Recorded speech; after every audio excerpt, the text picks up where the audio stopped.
Good evening, everyone.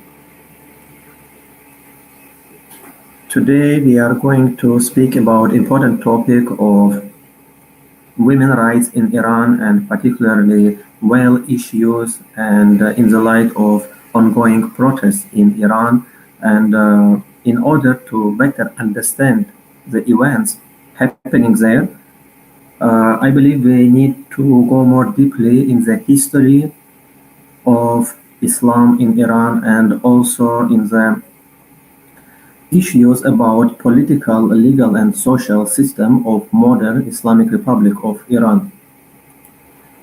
In the beginning, I would like to define few categories which will be used in our today's talk. And also, I would like to thank everyone for joining us today. And if you have any questions or comments, you can leave them here in the chat.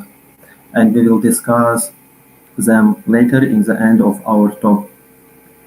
Mainly Shia Islam is represented by three different mazhab legal schools directions, which are called Ismaili mazhab, Zaydi mazhab, and Jafari mazhab. And today we are going to speak mainly about the last one. It's also called Imamiyya or Isna Shari or 12 verse mazhab, since they recognize 12 imams.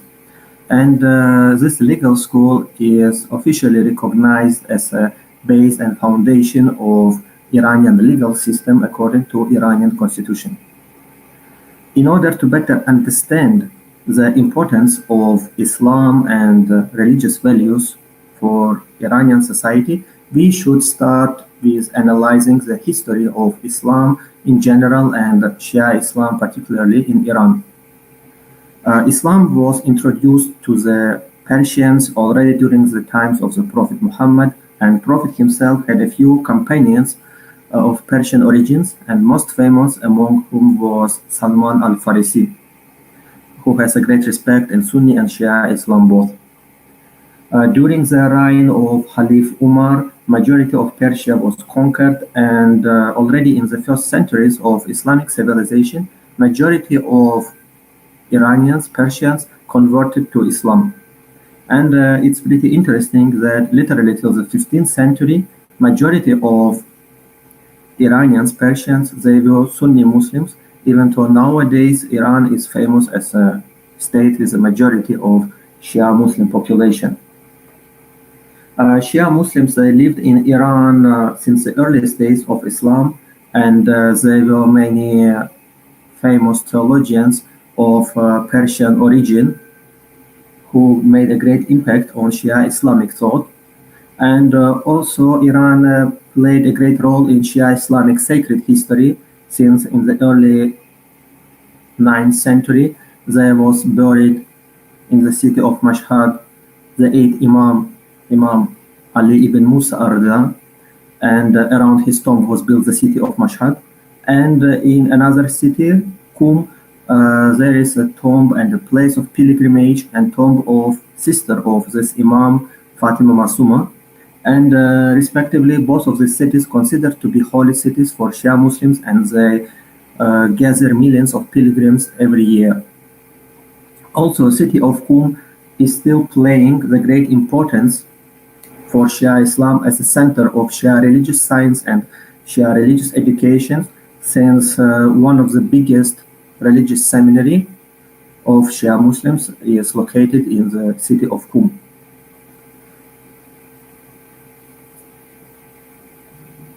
Also, here I would like briefly to move to the questions of authority issues in Shia Islam and Shia Islamic history in general, since it's playing a great role in the events which are happening with Shia Muslim communities in last few centuries.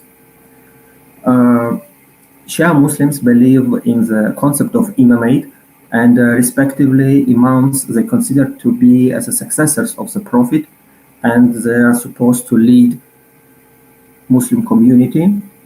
And 12ers, they believe accordingly in 12, they believe respectively in 12 imams. And mainly problems started with events of occultation of 12th Imam, which were happening in 9th and 10th centuries. These events, they were related to the disappearance of the 5-year-old son of 11th Imam Hassan al-Askari, and this 5-year-old son of Imam Hassan al-Askari considered to be Muhammad al-Mahdi, 12th hidden Imam, and according to Shia religious thought, he is Imam of current generations of Muslims, and more closely to the Day of Judgment, he will reappear and build as a just and pious society. So, with the start of the age of great occultation of Imam, authority issues raised in Shia Islamic communities, and it led to the development of concept of Wilayat al-Faqih, which is called concept of guardianship of the Islamic jurist. This concept is based on the hadith when Imams, they were recommending to their followers, if they have questions, to ask these questions from the people who meet two main criteria, to be just and to be knowledgeable. So accordingly, this knowledge is considered to be religious knowledge, knowledge of Qur'an and Sunnah of the Prophet and the Imams, and respectively, mainly Shia religious scholars, Shia clergy, they are meeting this criteria, and later this concept was put in the political field also, and we will discuss about it a little bit later.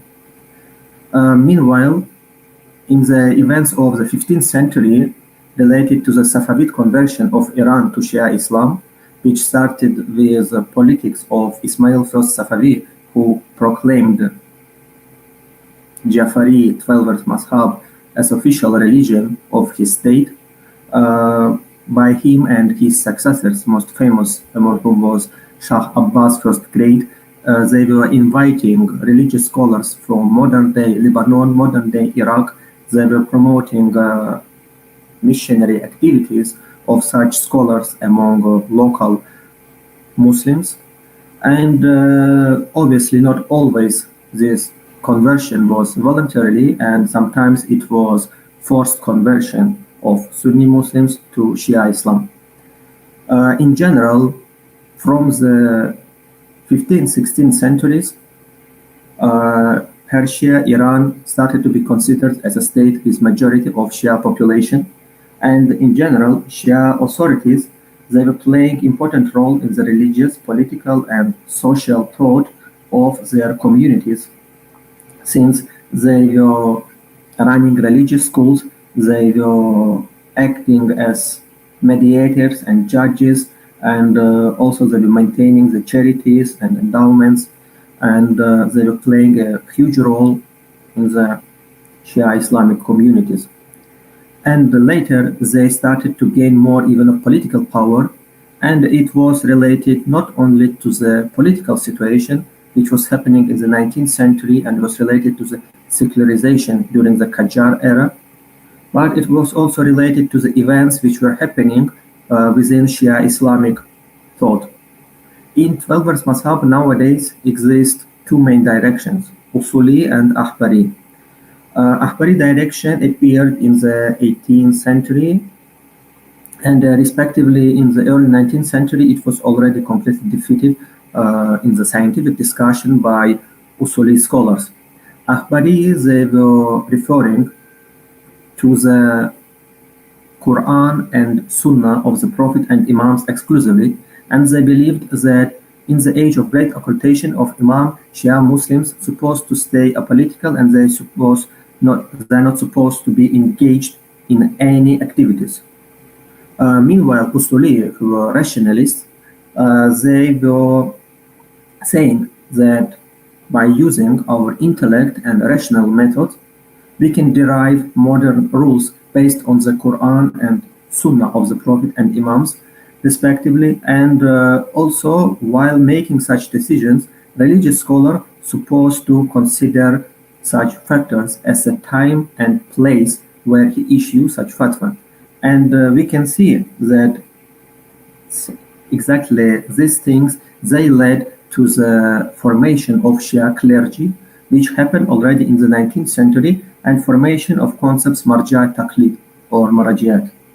Marja taqlid, which is translated literally as a source of emulation, is the highest ranked Shia religious scholar who is eligible to issue fatwa, religious ruling, and such marja taqlid, they are considered to be literally as legislators, even though following their fatwa is not obligatory by some state support or any other kinds of support, and it's based on faithfulness and piety of their followers.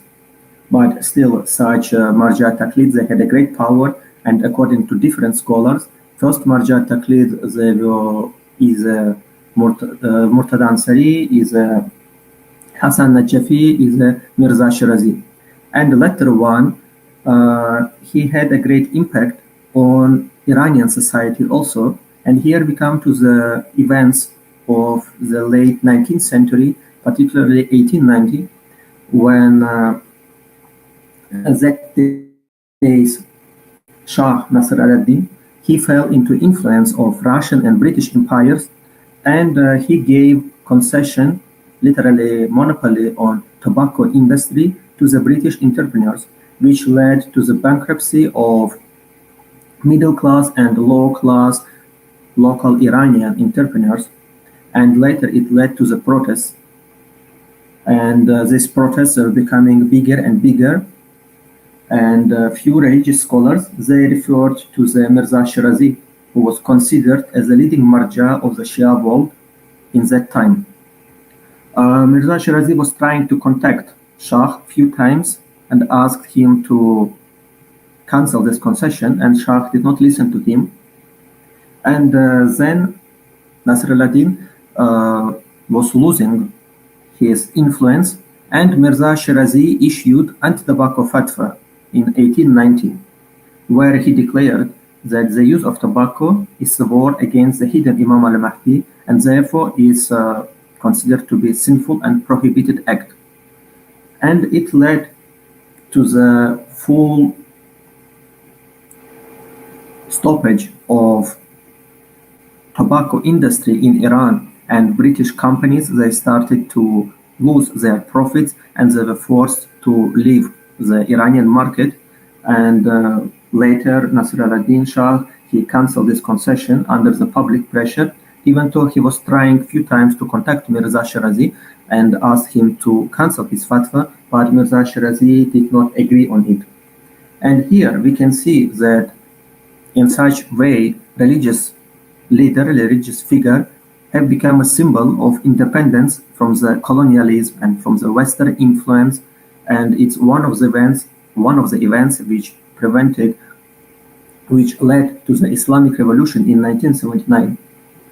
One of such events also which I would like to discuss is the Persian Constitutional Revolution of 1905 and 1911.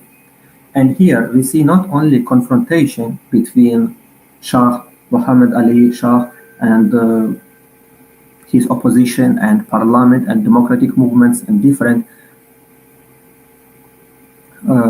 groups of the population, but also between the religious leaders, which were represented by Sheikh Fazlullah Nuri, who was supporting the Shah and who was against the creation of parliament and democracy movements, since he was considering them as a Western influence and harmful for Iranian state, and he was considering only the use of Islamic law and Islamic state to be rightful, even though it would be supported by Shah Muhammad Ali. On other side, we have the trio of very influential religious scholars, Ahund Khorasani, Mirza Hussein Tihani, and Abdullah Mazandarani. And I would like to cite the words of Ahund Muhammad Khorasani, who said, "According to Shia doctrine, only the infallible Imam has the right to govern, to run the affairs of the people, to solve the problems of the Muslim society, and to make important decisions. as it was in the time of the Prophet or in the time of the Caliphate of the Commander of the Faithful, and as it will be in the time of the reappearance and return of the Mahdi. If the absolute guardianship is not with the infallible, by infallible they meant Prophet and Imams, then it will be a non-Islamic government. Since this is a time of occultation, there can be two types of non-Islamic regimes. The first is a just democracy in which the affairs of the people are in the hands of faithful and educated men. And the second is a government of tyranny in which a dictator has absolute powers. Therefore, both in the eyes of the Sharia and reason, what is the just prevails over the unjust. From human experience and careful reflection, it has become clear that democracy reduces the tyranny of states, and it's obligatory to give precedence to the lesser evil. Here we see that these religious leaders, they supported the democracy processes in Iran of that days, and mostly because of their support, this revolution won, and it led to the democratization of Persia in that times. Also, I would like to point out to the participation, even would be more correct to say non-participation of Iran in the both First and Second World Wars and great losses which Persia and Iran had in these wars. Even though officially Persia and Iran did not participate nor in First World War nor in Second World War, still during the First World War it was occupied by British and Russian soldiers, and during the Second World War it was occupied by British and Soviets. So we see that the hatred towards Westerners, towards colonialists and towards foreigners was increasing in the Iranian society, and Shah, even though during the First World War it was representative of Qajar dynasty, and during the Second World War it was representative of Pahlavi dynasty, they were not able to resist to foreign invasions. And the religious figures, they became more a symbol of this independence from Western influence. Here also I would like to move to the events of 1930s in Persia, already Iran, when during the reign of the first Shah from the Pahlavi dynasty, who was trying to be more secular, I would say even more radical in the ways of Ataturk politics in Turkey, when he prohibited the wearing beards and wearing traditional clothes, and all this politics led to the Kashf hijab law of 1936, which meant the ban of hijab, ban of the veil for Iranian women. And that days, Iranian women started to protest. So here we see the situation completely opposite to the situation which we have nowadays. So that days, Shia, like in general, Muslim women of Iran, they were not allowed to wear veil in the public place, and they were persecuted for wearing such. It led to the fact that many very religious women stopped appearing in the public at all, and it lasted till the events of 1941, when, as I mentioned before, during the Second World War, Iran was occupied by Soviets and British, and it led to the fact that Muhammad Reza Pahlavi came into power, and his father lost his Shah title.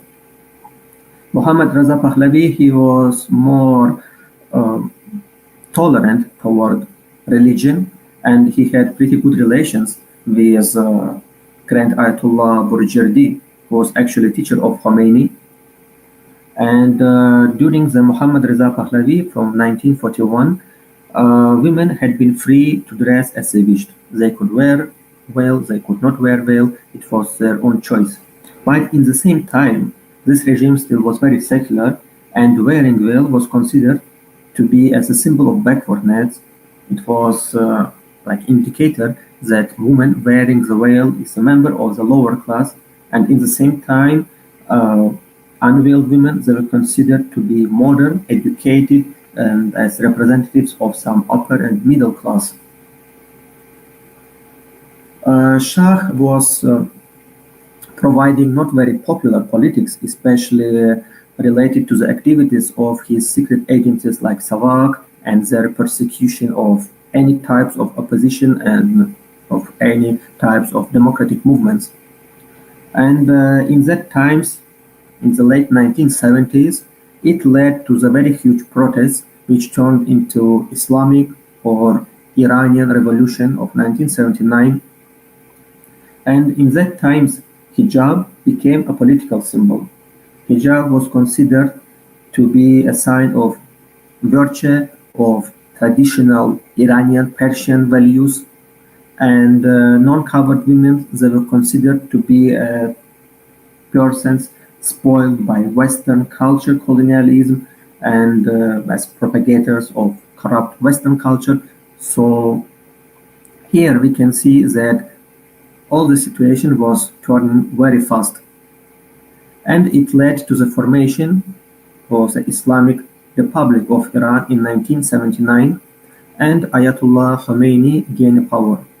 Here also we should notice that there were different political powers behind this revolution, but none of them had charismatic leader like Ayatollah Khomeini, and many people considered to be just removing the tyranny of the Shah, that it will be enough, and they were not expecting some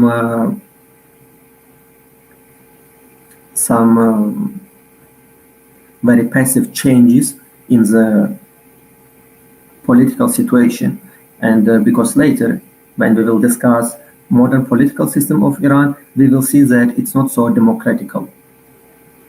Also, I would like to point out that there were many other religious scholars who were not agreeing to the concept of this Wilayatul Faqih, or so-called guardianship of the Islamic jurists, because some of them believed that power should be with people, and the religious scholar should be only supervising the laws, not creating them.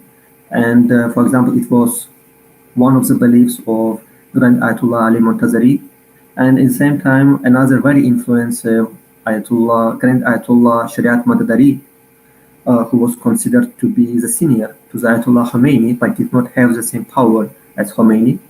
Shariat Madadari believed that there should be not one supreme leader, but council of Islamic jurists, of Islamic religious scholars, who would be leading the Iranian state and Iranian society. And later, Shariat Matadari, when he openly opposed and confronted the Islamic State created by Ayatollah Khomeini, he was put under house arrest, and when he died, news did not claim all official religious titles, like such as the title of Grand Ayatollah for Shariat Madadari. And almost the same situation happened later with Ali Montazeri, which we'll discuss a little bit later. Here we are going to move to the political structure of modern Islamic Republic of Iran. We see that as many other modern states, it has legislative power, executive, and judiciary powers. But in the same time, we see very interesting institutions such Assembly of Experts and Supreme Leader, and Guardian Council is actually very close to our secular understanding of constitutional court, since it supervise and check law drafts on if they're built according to the Constitution of Iran and according to Shia Islamic Law. But also they play a very big political role, which is based on the fact that they have right to check who is eligible candidate for parliament membership, for presidentship, and for being chosen to the Assembly of Experts. So here we see that people the electorate, they choose parliament, president, and assembly of experts. But in the same time, in order to be eligible candidate for the elections, a person must receive approval from Guardian Council. Assembly of experts is also called as a council of experts, is a deliberative body which has a main function is the appointment of the supreme leader of Iran. And in order to be the member of Assembly of Experts, person must have religious education and the title of Mujtahid, which is the result of many years of religious education. And later we will discuss about the functionality of Assembly of Experts in order to see that in fact they don't have a real power.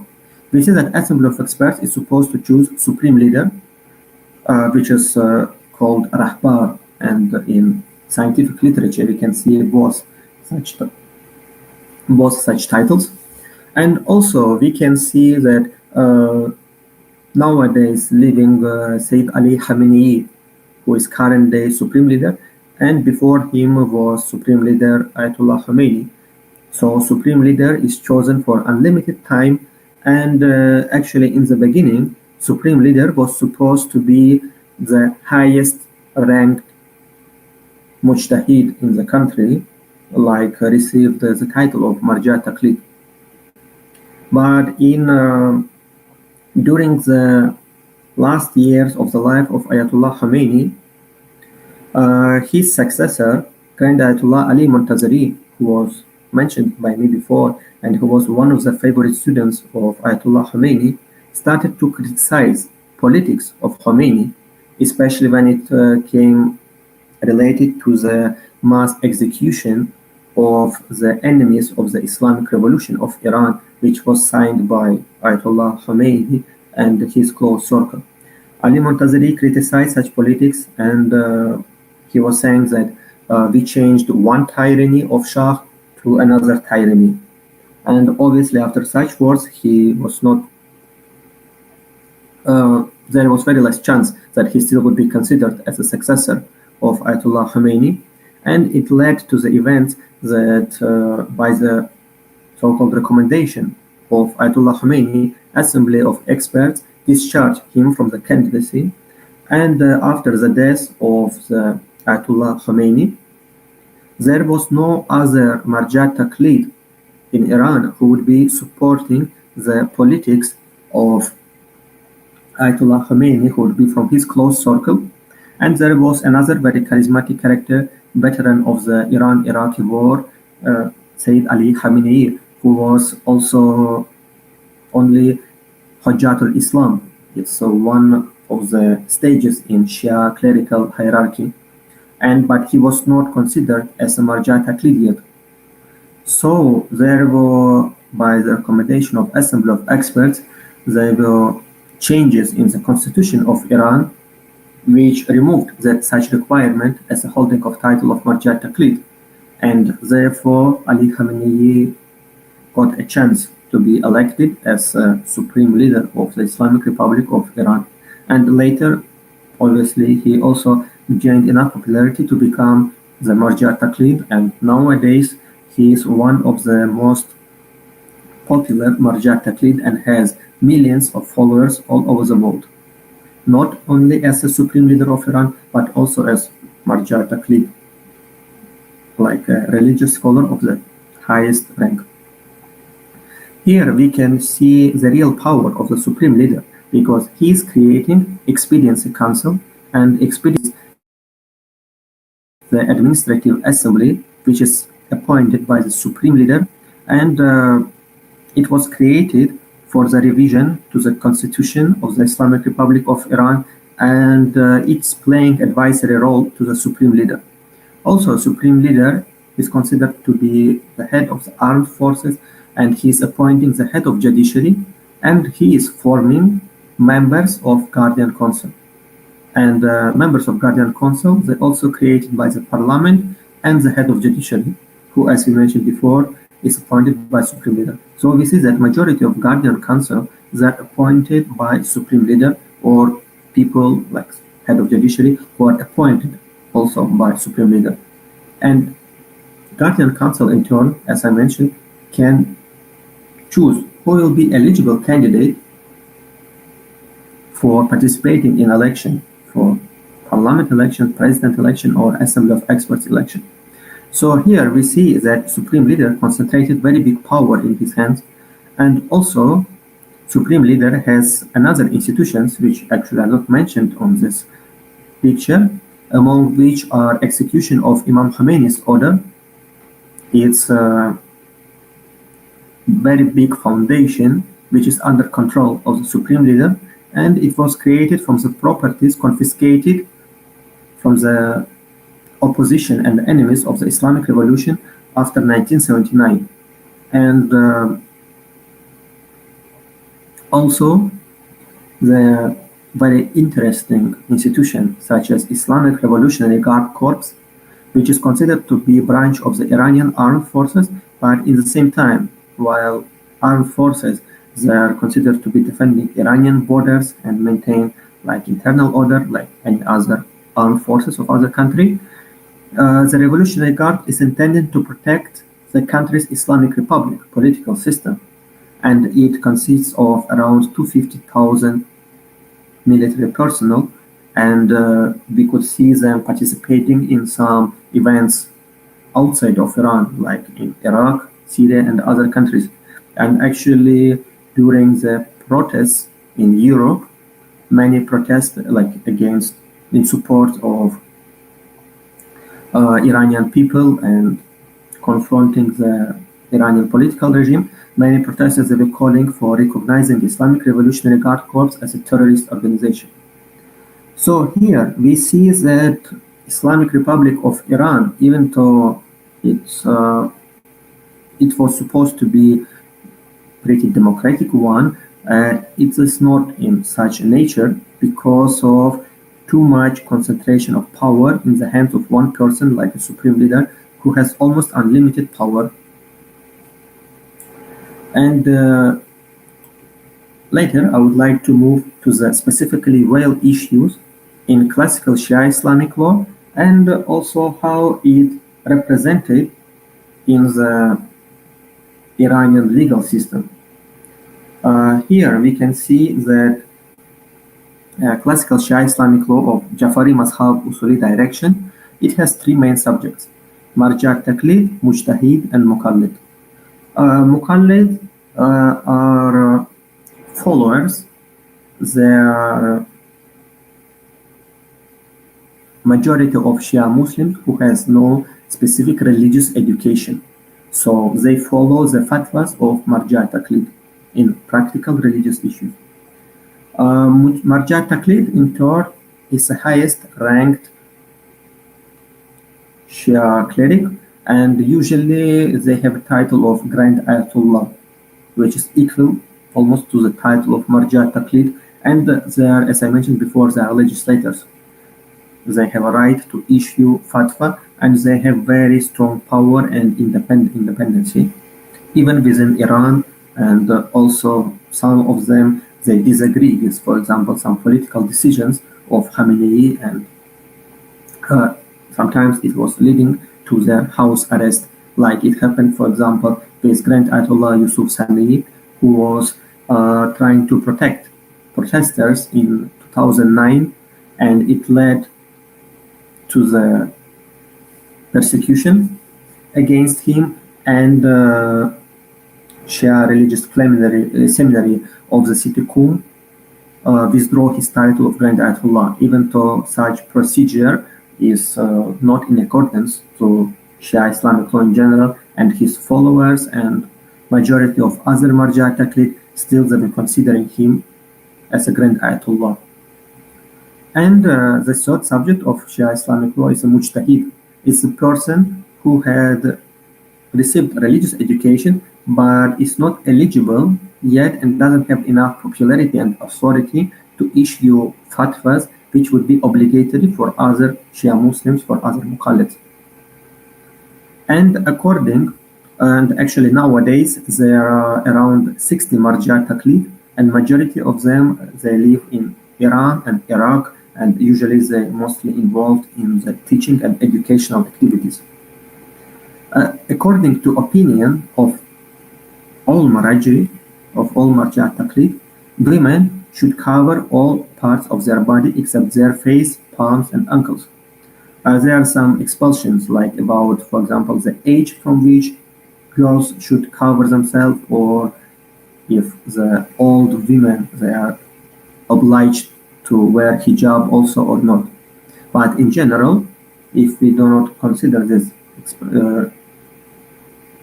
such examples, majority, like all modern day and previous days Maraji, they believe that veil is obligatory for women.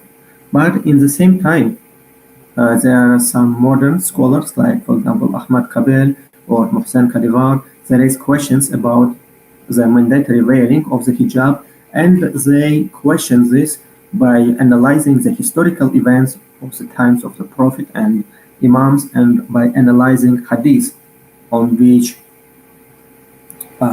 Shia clerics base their opinion. But they are not highest ranked Shia clerics, so their opinions is not considered to be obligatory for other Shia Muslims.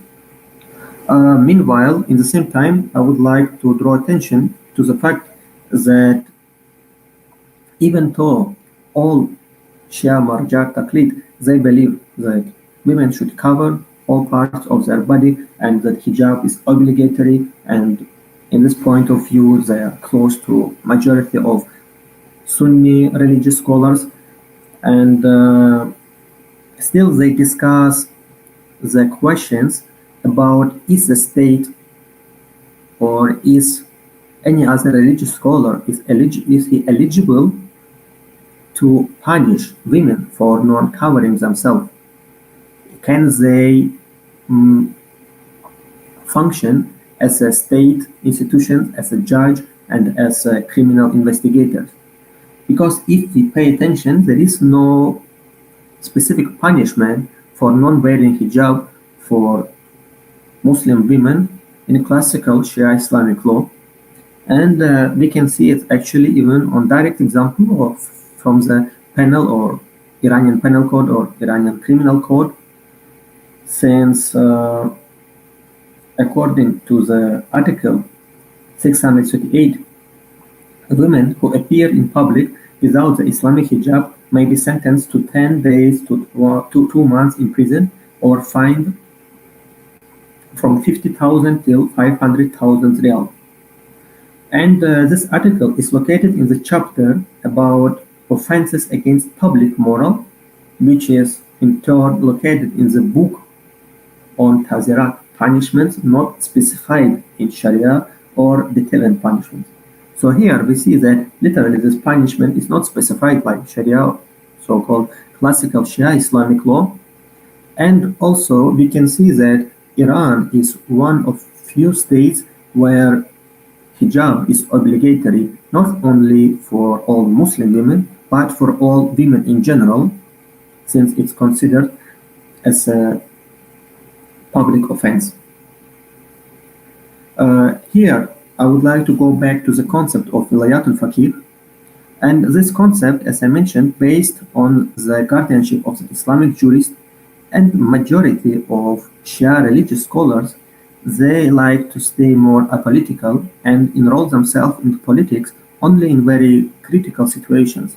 And we can see it in the position, as I mentioned, for example, Ahmad Khorasani, who participated in the events of Iranian revolution only when it was critical, or Mirza Shirazi, who issued his anti-tobacco fatwa only when situation became very crucial and critical, or even though in the political views of the teacher of Ayatollah Khomeini, Ayatollah Burjadi, who was very influential, and he was to be sole Marja Taqlid for 15 years almost.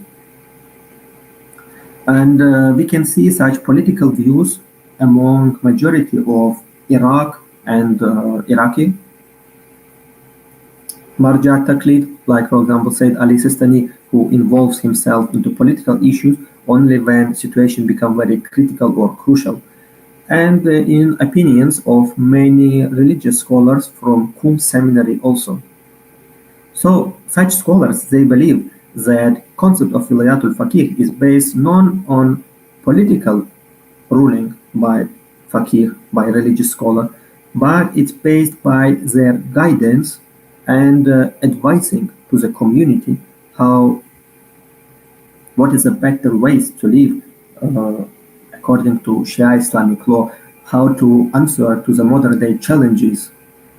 We can see it actually in the official websites of Ali Khamenei or Ali Sistani or majority of other marja taqlid. We can find specific fatwas about, for example, COVID, which was very relevant a few years ago, and we can see that they respond to modern day challenges.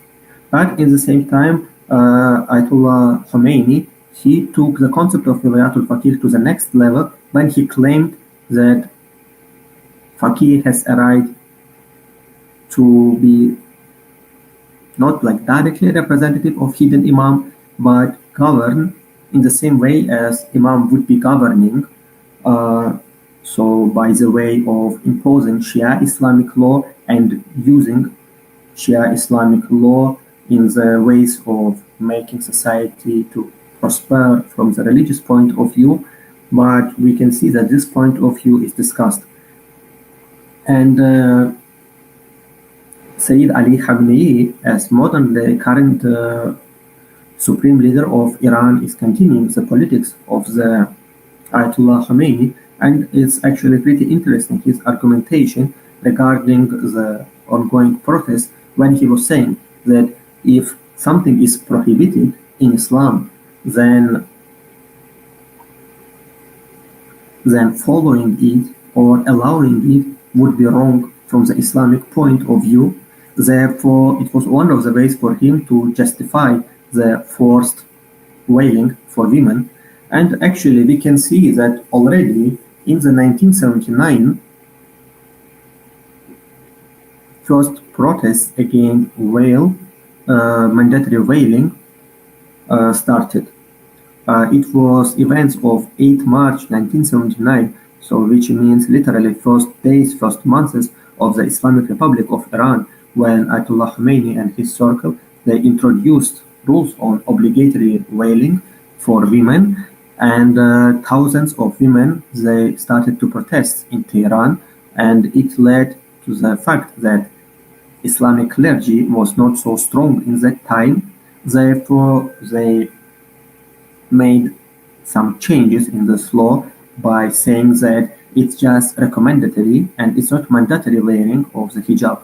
But later, when all opposition was removed, and as I mentioned before, there was even mass execution of the enemies of the revolution, of this Iranian Islamic Revolution of 1979, when all this opposition was gone, all these rules about mandatory wearing of hijab, they were imposed again, and there was no opposition to support women and to represent them in the face of such limitation of their rights.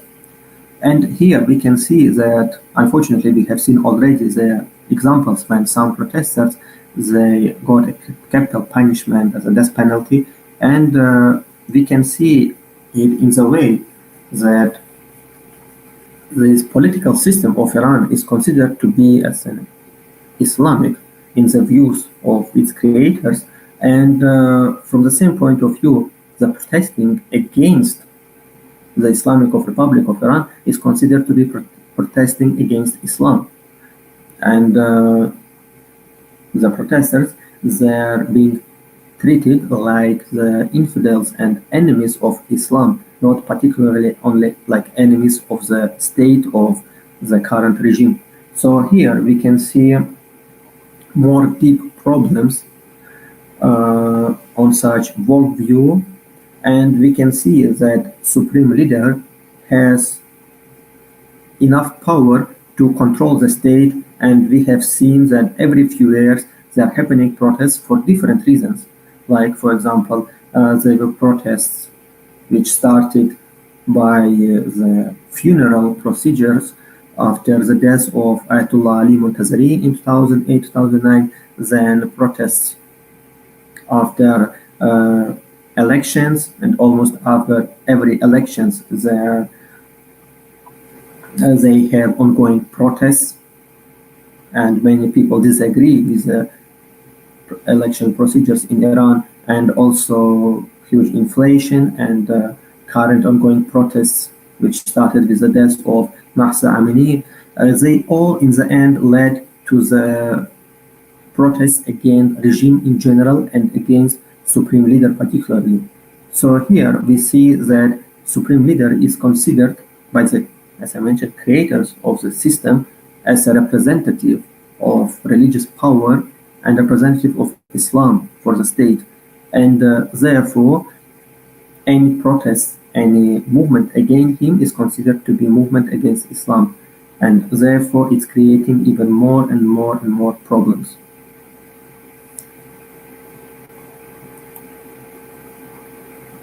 I hope this talk was useful and it gave you some general understanding and more deeply understanding of the events which are happening in Iran nowadays and which are happening in the last decades. And all your questions are more than welcome, and also any comments you can leave either in this chat or you can leave them by my email and contact me with your suggestions and comments.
If there is any questions, you can write them in the chat or any your thoughts, or because I was trying to give some general understanding for this situation, and there are many more questions which could be discussed in more details.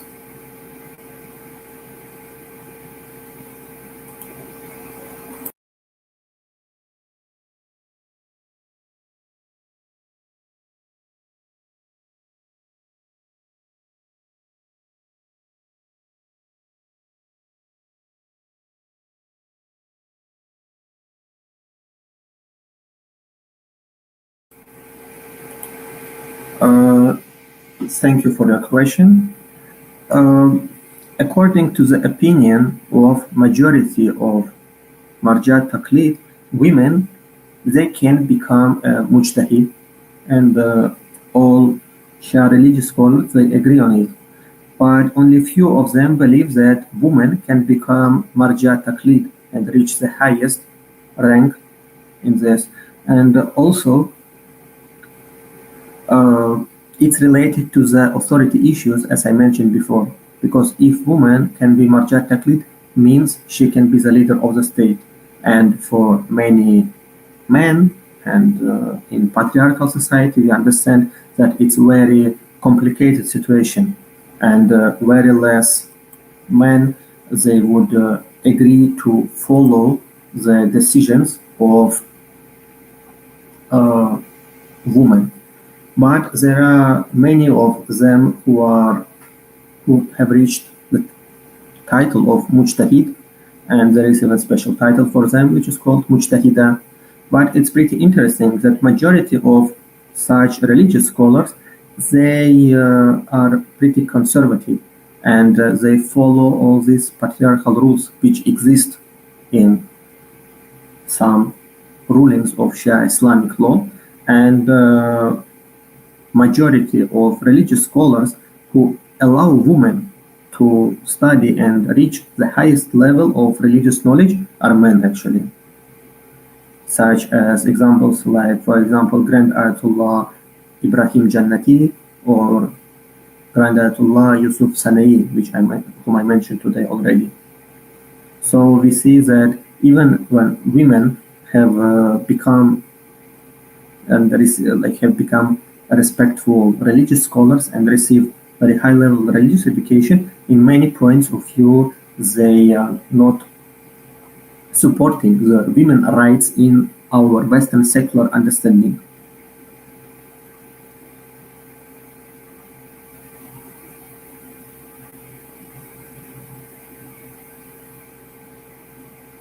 So I hope I answered your question, and if there are more questions, I would be happy to answer them also.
Yeah, thank you very much for all your comments.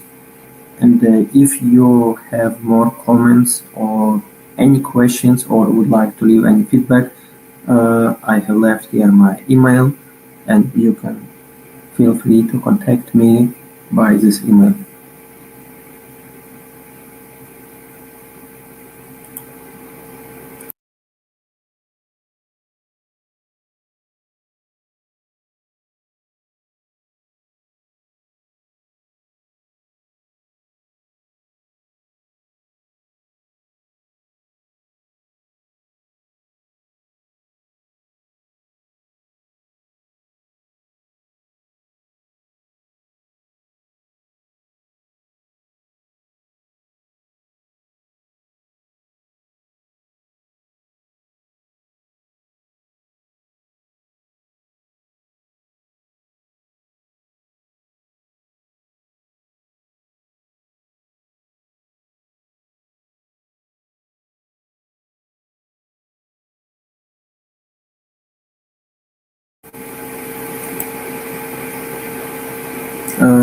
Yes, sure, Filippo.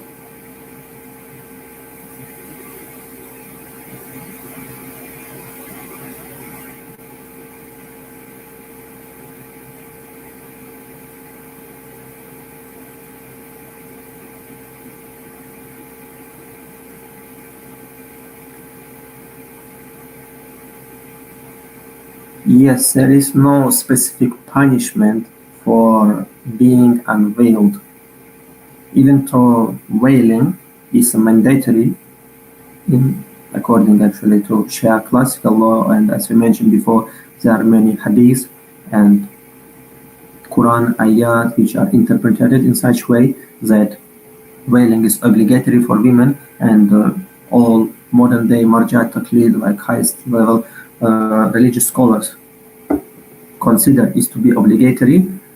They still are not any specific punishment in classical Shia Islamic law. And it's not possible to argue because the basis of Shia Islamic law are built by specific religious scholars who may have a different views.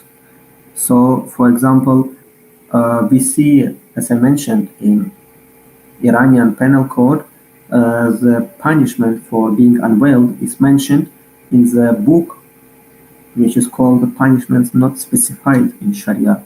So this punishment is based on specific understanding of, I would say, specific persons, specific people, and therefore, in order to understand it, we need to discuss specifically with these people. And as I mentioned, Sayyid Ali Khamenei, the supreme leader of Iran, he is considering it to be equal to all other types of crimes in the way that it's some act which is like offensing the public morality, the public order, and therefore he was comparing it, for example, consumption of alcohol, and he was saying that, for example, in Western societies, it's allowed to sell and buy alcohol, and Iran it's obviously prohibited, and at the same time, and it's prohibited because it's prohibited in Shia Islamic law.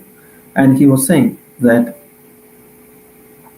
veiling is mandatory for Muslim women, and therefore wearing the veil should be obligatory for women. They have to conduct their religious duty, and the state has a right to control it, and the state has a right to, I would say, interfere in some spheres of human life. We see even on example of Mahsa Amini, she did not get sentenced to any type of official criminal punishment. She died by the presumably acts of police, and we can see that these things are more dangerous. It's the same what was happening in 1936. Many women who were supporting the idea of wearing hijab and who were protesting or resisting the ban of hijab, they were also most dangerous for them was the acts of police or any other security agencies, which would consider such people, such women, as a threat for the state. If in that times it was threat for the secularization of the state, in this time it's a threat for the religious authority of the state.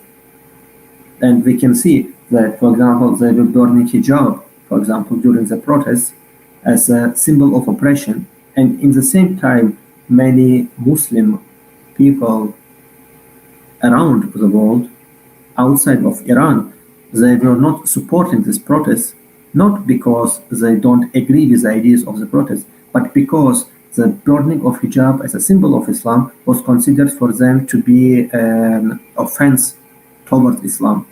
Therefore, we can see that many Muslim states, they did not care a lot, they did not support this protest, and support was given only by secular states like European states or American states, etc.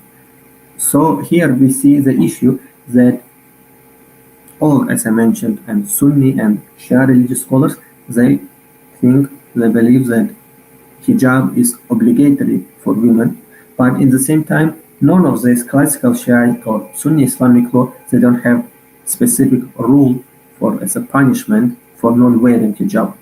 And it comes, as I mentioned, again to the issue of understanding of specific religious scholar. And here we see that, for example, Sayyid Ali Khamenei, he has his own views on this issue. So, for example, in Iraq, religious scholars, they have also very big power, but they're not enrolled into the building of the state. And there is no obligation of wearing hijab. Maybe there will be some, I would say, social threats for women for not wearing hijab, but it will not be from the side of the government, and it will not be from the side of official representatives of religious scholars.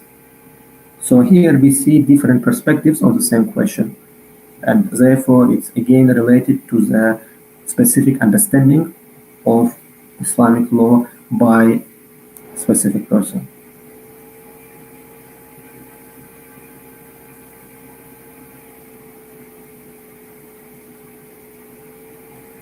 Actually, again, I would like also to add a little about what you mentioned about arguing against this level of punishment. For example, uh, I would like to bring example on transgender rights issues in Shia Islamic law, and there was case with very famous transgender person in Iran in the 1970s, 1980s, and this person was pretty religious and was trying to get the operation about the changing his biological changing of his gender, and was trying to explain to different religious leaders the problems of such people when they're born with such problems, and therefore it led to the meeting of this person with Ayatollah Khomeini. And Ayatollah Khomeini, he was very critical about all these gender change operations, and after meeting and talking to this person, Ayatollah Khomeini issued a fatwa that if person has real problems and born with let's call it wrong gender, right? This person has a right to make a gender change operation, and it's actually pretty progressive in this point of view if you compare with Sunni Islamic law, and very many Sunni Muslims, they, I would say, make fun of such fatwa which exists in Iran, like in Shia Islam, and Iran actually is one of the leaders by the amount of sex change operations in the world in general, which is actually pretty unexpected for the such state as Islamic Republic of Iran. And it's all related to the fatwa issued by specific marja taqlid such Ayatollah Khomeini, and all of this come after his discussion with specific particular person. So here we see that it's all based on, as I mentioned already before, on perspective and understanding of some specific marja taqlid. And for example, some of them believe that chess is prohibited, and if because chess is considered to be gambling games in Iran. And according to fatwa of this person, of this marja taqlid, it's prohibited to sell chess and it's prohibited to play chess. But in the same time, it can be allowed by the fatwa of majority of other religious scholars.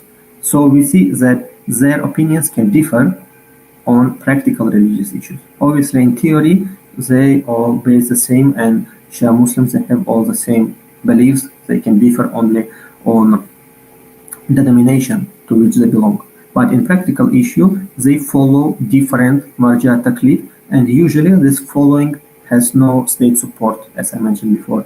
And it has a state support only in the case of Iran and when it's related to the supreme leader and his political, social, and religious views.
And from my side, I would like to thank everyone who was here with us today, listening to this important topic.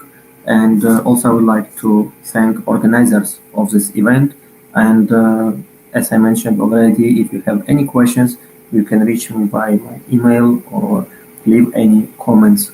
And thank you everyone for joining us here today.